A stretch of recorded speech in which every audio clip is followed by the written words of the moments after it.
everybody, and welcome back to the next part in my dialing in series for our Line 6 Helix.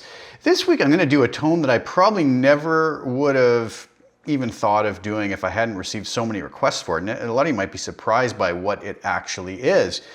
This has probably been one of the tones I've received more requests for over the last little while, and it is a great tone, but it's Keith Scott's tone on the Bryan Adams hit classic song Run to You. Fellow Canadian, Bryan Adam, so I figured what the heck, might as well do this. Yeah, so I went back and took a listen to this. I haven't really ever listened to this song on purpose. I mean, it was such a big hit back in the 80s. It was everywhere. It still gets played on the radio. It still gets played everywhere. It's a huge, huge hit. But Keith Scott has a really cool tone. So I thought this would be a fun one, and so many people have asked for it. I figured, what the heck, I'll go for it. So I'm trying to get close to it on this. I created my own backing track for the performance video, as I do sometimes. This is a tough one to find a backing track for without any of the guitar parts, and I wanted you to hear how this preset would work with just, what the backing track would sound like with just this preset, providing all the guitars for it. So what I've done here, using my Yamaha Pacifica 611, is created a backing track that has the clean snapshot of this preset, panned hard left and right and doubled. And then the lead snapshot, just providing the lead over top of it with whatever other instrumentation I used. Superior Drummer 3 for drums, IK Multimedia Moto Bass for bass, and then a few other little VSTIs that come with Cubase, just for some keyboard pads and string pads in the background, as was on a lot of the old 80s productions, right? So this is a pretty cool tone. So let's dive over to HX Edit and take a look at what I did. Now, the funny thing about this is I looked at Keith Scott's Facebook page just sort of see what gear he was using. And back then, there was a stretch where he was using high watt amps, but then he also had mentioned, I read somewhere, that he said he was using mostly just Marshalls in the studio. So I thought, what the heck, I'm gonna try for the high watt, or our Who Watt 100 model, and see what I could do with that. On the clean snapshot, what I'm doing, even though the Yamaha Pacifica has a Duncan humbucker in the bridge, I actually have it split coil for the clean sound. I went with the full humbucker for the lead sound though. And again, I don't know what Keith used on this originally. I think he was a Strat player, but it just doesn't matter. I just use my ear to get close to this. So, I always get people commenting, oh, they didn't use this or he did use it. And it doesn't matter. I mean, we're not going to be able to recreate these exactly anyways. We don't necessarily have the same gear. We don't really know what was used, right? So anyways, what I did, let's start at the end again. So dynamics processor at the end, like always, typical settings that didn't get touched. What I did do though on the EQ at the end is nothing special other than using it for low and high cut block. And if you notice, the high cut is snapshot enabled. So on the clean, I have it set up at 12 kilohertz where I normally have it. But on the lead, I dropped that way back to 7.5 kilohertz or 7,500 hertz. For the simple reason that this is a very smooth lead tone. It doesn't have a lot of edge to it, so that's how I kind of got around that and smoothed it out a bit. The reverb was a Hall reverb. There was a fairly large reverb on this, I found. Decay of 6, pre-delay of 22 milliseconds, and mix of 32%. The delay comes in only on the lead snapshot, and I just went with a simple delay. I didn't want anything modulated or too crazy. I just wanted a nice, simple, pristine delay. So I went with a note sync at 124 beats per minute of a quarter note, feedback of 20%, and a mix of 30%. Maybe slightly higher than I would normally go. But again, this was the 80s. Things were kind of big as far as effects go, right? Go back to our clean snapshot. So what we see here is I have two choruses. They're the same chorus. It's just the chorus. I use a note sync of a whole note with a depth of 7, pre-delay of 5, wave shape as sine. Now I did that for the clean, and if you notice when I go to the lead snapshot, that turns off, and I did a similar, same model of chorus at the start of the preset before the distortion. I just like the sound of it better there for the lead. And I went with the note sync of a whole note, but the depth down to 3.5, okay? So a slight change in those between the clean and the lead for chorus. I wanted a different effect. Split crossover set at the normal area of 650 hertz where I would set it. Nothing being done to the frequencies below that. On the clean, I have all the frequencies above boosted by 3.5 dB. And on the lead, I have all the frequencies above boosted by 2.5 dB, okay? So subtle things there. The cab was a 412 Greenback 25 with a 421 dynamic mic at 1-inch back.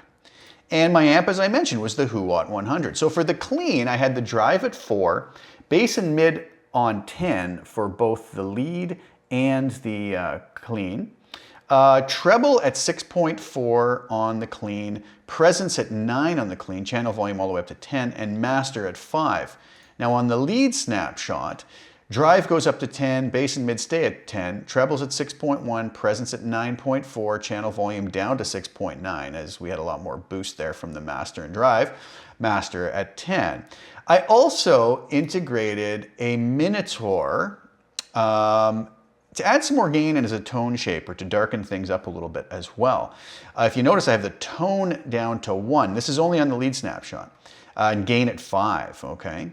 And one other element here is that for the clean snapshot, I brought a deluxe comp at the beginning, so more compression just to really squash this and clamp it down. Threshold pulled down to minus 60 dB.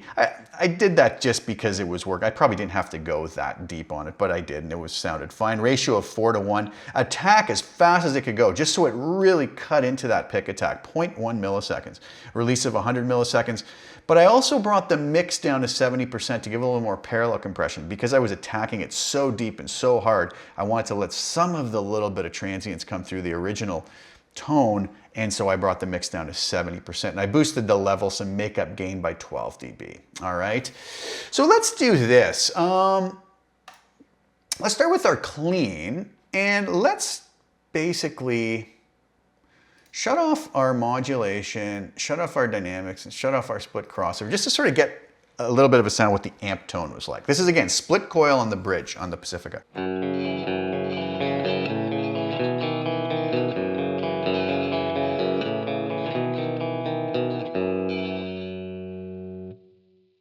Okay, so let's bring that chorus in.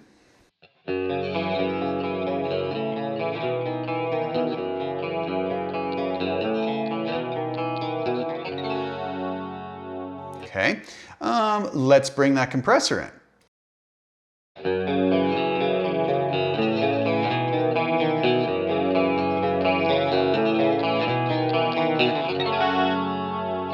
You can hear how it really squashes down, right? What else? Let's bring the split crossover back in.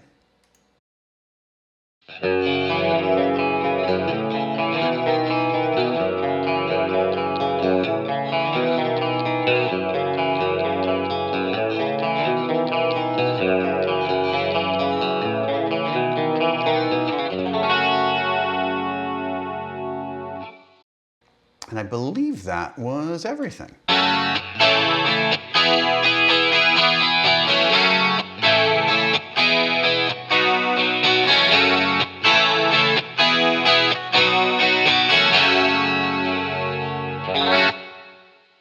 So that was our clean. Now, if we switch over to our lead, and let me get rid of my capo, switch over to the lead. Now, as we see, the compressor shuts off, the chorus changes from the post-distortion chorus to the pre-distortion chorus. The Minotaur comes in and the delay gets turned on. And the split crossover comes back by about a dB on all the frequencies above 650 hertz, and the high cuts drop down to 7.5 kilohertz, and gives a nice smooth lead tone. I'm also going to engage the humbucker now as well, okay?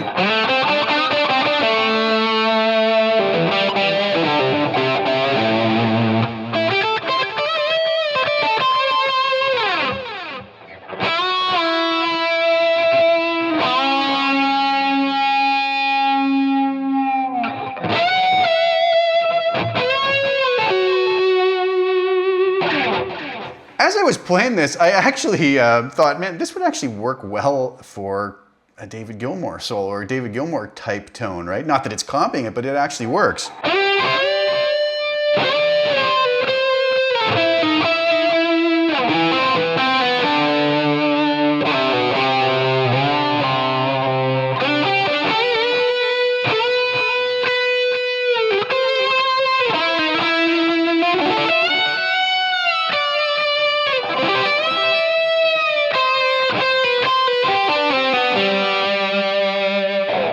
Sorry if that wasn't played very well. Kind of taking that off the top of my head. But it sounded really good for Gilmour. And overall, it's just a nice, smooth lead tone.